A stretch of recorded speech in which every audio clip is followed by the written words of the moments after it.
Right now, we have probably the most highly educated workforce in all of human history. Oh, absolutely. I mean, we're armed with these incredibly sophisticated strategies for literally every single department. Marketing, global supply chains, digital transformation, talent acquisition, you name there's a framework for Yeah, it. there's a playbook for everything now. Exactly. So you would think that with this level of, intellectual firepower, corporate success is practically a mathematical certainty. Mhm. But, and this is wild, a full quarter of the companies in the S&P 500, the absolute titans of industry, are currently failing to earn long-term returns above their cost of capital. Yeah, and if you look at China, that number is actually closer to one-third. It's a staggering reality when you really sit with it. It really is. You've got 1 in 4 of the biggest, most well-resourced companies in the world essentially destroying financial value. They simply aren't making enough to justify the sheer amount of money being invested in them. So welcome to the deep dive. Because today, our mission is to cut through all that exhausting noise, the modern business jargon, and figure out how so many brilliant people working 80-hour weeks can produce such dismal results. Yeah. We're pulling insights from Harvard Business School professor Felix Oberholzer-Gee, specifically his book, Better, Simpler Strategy. And our goal here is to deconstruct that exact paradox. How do we fix this massive disconnect between effort and outcome? Well, the root of the problem is something we can call strategic hyperactivity. Is strategic hyperactivity. Right. Because when a company is facing global competition Yeah. and rapidly changing consumer tastes and, technological disruption all at the exact same time, the institutional panic response is to just try and do everything. Oh, sure. Throw everything at the wall and see what sticks. Exactly. The executive team retreats to some conference room Yeah, and emerges 3 weeks later with this 80-page strategic slide deck. with lots of charts. So many charts. It lists 100 different considerations, dozens of new initiatives, and promises synergy across the entire board. Okay, let's unpack this. Because that 80-page deck, it feels less like a strategy and more like a coping mechanism. That's a great way to put it. Modern corporate strategy feels like a GPS trying to calculate routes to 15 different destinations at the exact same time. The processor just crashes, the screen freezes, and the car goes nowhere. We're so busy keeping the marketing route and the digital route calculating that we completely lose sight of the final destination. Or it's like trying to juggle 15 plates to impress the audience when all the audience really wants is dinner. I love that analogy Uh-huh. because a great strategy isn't just about what you choose to do. It is fundamentally about what you choose not to do. Right. When a massive strategic plan offers no strict guidance on what to ignore, well, then every promising idea seems worth pursuing. The organization spreads its capital and attention so thin that nothing actually achieves a competitive advantage. So how do we fix it? The source material suggests we have to just strip away those 80 pages and replace them with a single, radically simple visual framework. Oberholzer-Gee calls it the value stick. The value stick. Okay. It sounds almost deceptively basic, but the mechanics behind it kind of completely reframe how a business operates. It really does. So if you picture this with us, imagine a vertical line, just the simple straight stick. At the very top of this stick, we have a concept called willingness to pay, or WTP. Right. And this represents the absolute maximum amount a customer would ever part with for your product or service. And that is a crucial distinction to make right out of the gate. WTP is not the price you charge. Right, it's different. It is the customer's internal ceiling. So if a customer's willingness to pay for a specific brand of premium coffee is, say, $6, but the shop only charges $4, the customer feels like they're getting $2 of surplus value. They feel like they won. Exactly. They walk away thrilled. But if the shop raises the price to $6.01, crossing that WTP threshold, They just turn around and make coffee at home. exactly. So the top of the stick is the customer's ceiling. Now, if we slide all the way down to the very bottom of the stick, we find willingness to sell, or WTS. And this is for the other side of the equation, right? Right. This applies primarily to your employees and your suppliers. For a supplier, WTS is the absolute lowest price they will accept for their raw materials or services before just walking away from the negotiation. Makes sense. And for an employee, WTS is the absolute minimum compensation they would require to accept a job at your company. Okay. So we have WTP at the top, WTS at the bottom. Yes, and the distance between those 2 points, The entire vertical length of the stick represents the total value your company has actually created in the world. So the longer the stick, the better. Precisely. Right. And this brings us to the golden rule of value-based strategy. There are only two ways to create extraordinary financial performance. You either increase WTP at the top or you lower WTS at the bottom. That's it. That's it. If an initiative, a project, or some massive 80-page strategy deck doesn't actively do one of those two things, it is a distraction and it should be cut. Okay, wait. I need to push back on that bottom metric for a second because lowering an employee's willingness to sell sounds, frankly, incredibly dystopian. It does sound a bit harsh at first glance. Yeah, I mean, lowering the minimum an employee will accept. Are we talking about, like, busting unions, slashing benefits, and creating this desperate workforce that has no choice but to accept rock-bottom wages? Because that hardly sounds like a sustainable corporate strategy. I am so glad you brought that up because Right. that is the single most common misunderstanding of the framework. It is vital that we clarify the mechanism here. Lowering WTS is not about paying people less. Okay. Remember, WTS is an internal threshold, just like WTP. You lower an employee's willingness to sell by making the job itself vastly more appealing. You provide better training, offer deep flexibility, or create a genuinely phenomenal culture. Ah, okay, so you are creating non-monetary value. Precisely. Let's say an employee's baseline WTS for a stressful, miserable job is $80,000. They won't do it for a penny less. Right. But if you offer them a position with incredible autonomy, remote work options, and a supportive team, their internal minimum threshold, their WTS, might drop to $60,000. Because the quality of life is worth it to them. Exactly. Now, if you still pay them $75,000, they are receiving $15,000 of surplus value. They are thrilled, they're loyal, and they're highly productive. And meanwhile, your company has still lowered its overall WTS burden compared to the miserable competitor. You widen the stick by making the work genuinely better. Wow, okay, that completely flips the perspective. You aren't squeezing the employee, you are making the environment so good that the baseline requirement actually drops. But taking this theoretical stick and applying it to a massive dying company facing an existential threat, I mean, how does that actually work in the real world? Wait, isn't increasing WTP just about making a shinier, more expensive product? How does this framework actually save a massive company from a threat like Amazon? To see that, we can look directly at one of those dramatic corporate turnaround stories of the modern era. Yeah. Let's go back to late 2012 and look at Best Buy. Oh, 2012 Best Buy was a bloodbath. I mean, financial analysts were essentially pre-writing their obituaries at that point. The numbers were absolutely apocalyptic. In a single quarter in 2012, Best Buy lost $1.7 billion. Ouch. Yeah. Their return on invested capital plunged to negative 16.7%. They were caught in this vice grip, right? Hammered by Amazon's endless digital inventory on one side and the operational scale of big box stores like Walmart on the other. And they were the primary victims of the showrooming crisis. Yeah. I mean, consumers would walk into a Best Buy to look at a new television, touch the remote, test the picture quality, and then pull out their smartphone and buy it for 20% less on Amazon while standing directly in the Best Buy aisle. It was brutal. The physical stores had become these massive, expensive showrooms for Amazon's actual retail business. And the consensus was that Best Buy had brought a knife to a gunfight. Yeah. But then, enter Oberholzer-Gee, the new CEO who took over amid all this chaos. Right. He implemented a turnaround strategy called Renew Blue. And instead of launching 50 different digital transformation initiatives, he rigorously manipulated both ends of the value stick. But increasing a customer's willingness to pay in that scenario seems kind of impossible. I mean, Amazon already has all the products and cheaper prices. Making a shinier store doesn't stop someone from buying online. You're right, which is why you have to change what the customer is actually valuing.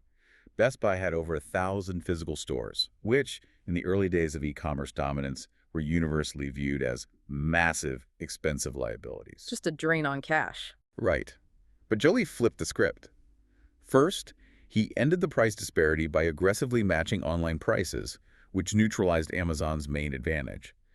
But more importantly, he turned those physical stores into localized mini warehouses. Ah, that hits the logistics mechanism. Exactly. Because if an e-commerce giant is shipping from a centralized warehouse 3 states away, it takes days. But if Best Buy ships from a store that is literally 4 miles down the road from the customer's house, the delivery time plummets. And it worked. By 2014, Best Buy was shipping from 1,400 stores. This allowed them to consistently beat Amazon's shipping times. They also pushed the buy online pickup in store model really heavily. Which people love. Yeah.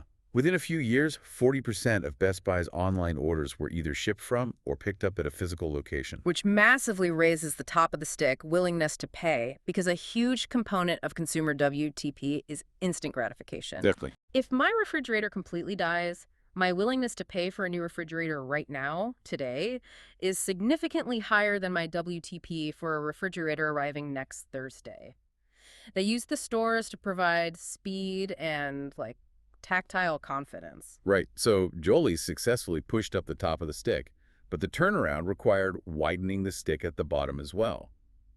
How do you lower a willingness to sell for your massive electronics suppliers? Well, you certainly can't just walk into a negotiation with Samsung or Apple and demand they take a 30% price cut on their televisions and laptops. I mean, they'd just pull their inventory. Right. They don't need Best Buy that badly. You'd have to figure out a way to lower the supplier's internal cost of doing business, kind of similar to the employee example, maybe volume discounts or localized distribution. Closer, but Jolie went a step further with a store within a store concept. Best Buy essentially carved up their retail floor space and just rented it out to their biggest vendors: Apple, Samsung, Microsoft, Sony. Oh, like those dedicated mini kiosks with the distinct branding you see when you walk in. Exactly.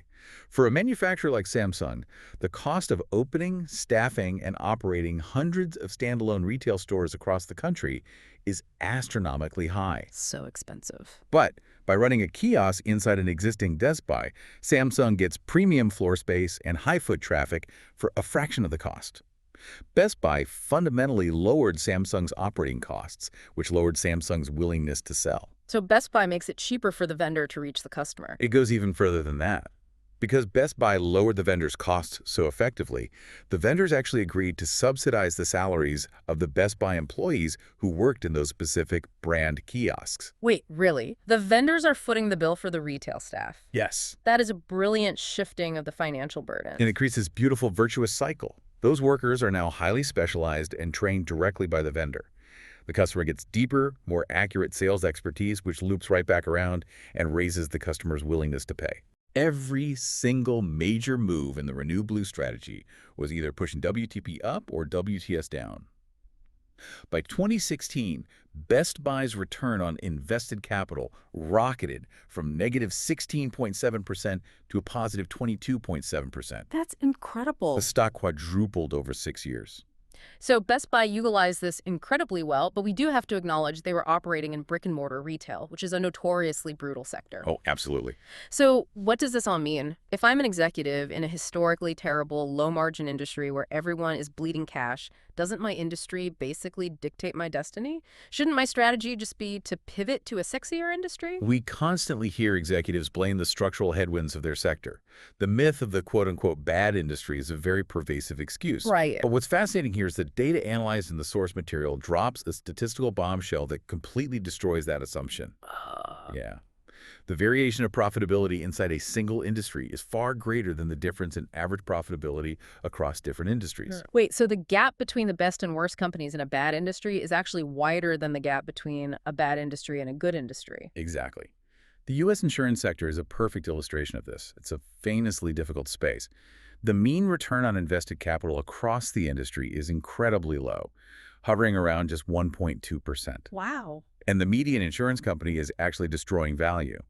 But if you look at the top performers, the best insurance companies, they are achieving remarkable, sustained returns exceeding 20%. Sustaining 20% returns in an industry where the average competitor is basically treading water at zero. Exactly. To really solidify the mechanism here, let's look at a thought experiment from the book. Imagine you are operating in an average industry consisting of 100 firms. Okay, I'm with you. You are currently ranked 75th, placing you in the bottom quartile. If you execute a better strategy manipulating your value stick and move up to the 27th rank inside your own industry, your ROIC boosts by an average of 10.8 percentage points. That's almost an 11-point jump just by optimizing the business you already know. Now, compare that to jumping ship. Let's rank 100 entirely different industries from worst to best. You're currently operating in the 75th ranked industry. You decide to abandon it entirely, pay all the massive transition costs, and move your capital into the 25th ranked industry. The greener pastures. Right. After all that effort, your ROIC would only grow by 4.5 percentage points. Wait, really? Less than half the growth. What is the underlying mechanism there? Why is the reward so much smaller for chasing a better industry? Because of what we might call the stranger tax. The stranger tax. Yeah, when you abandon your sector to enter a hot, sexy industry like enterprise software or biotech, you're starting from absolute zero. You don't know the developers, you don't have relationships with the enterprise buyers, and you are totally blind to the subtle regulatory traps. You don't know what you don't know. Precisely. You pay a massive premium in mistakes, in recruitment costs, in acquisitions, just to get through the door. Positive industry conditions are already priced in by the incumbents. Conversely, in your current industry, you already possess the institutional knowledge required to fix broken processes. You have more than twice as much room to grow profitability by staying in your backyard and just building a better stick. But the common counterargument today is that we live in this era of hyper-competition. Technology moves so aggressively that any strategic advantage you build is erased by a startup within 12 months anyway. The argument is that long-term strategy is dead because the board is constantly resetting. It's a very popular narrative, but the empirical data simply does not support it. Researchers have tracked the speed of decline for top-performing firms over decades.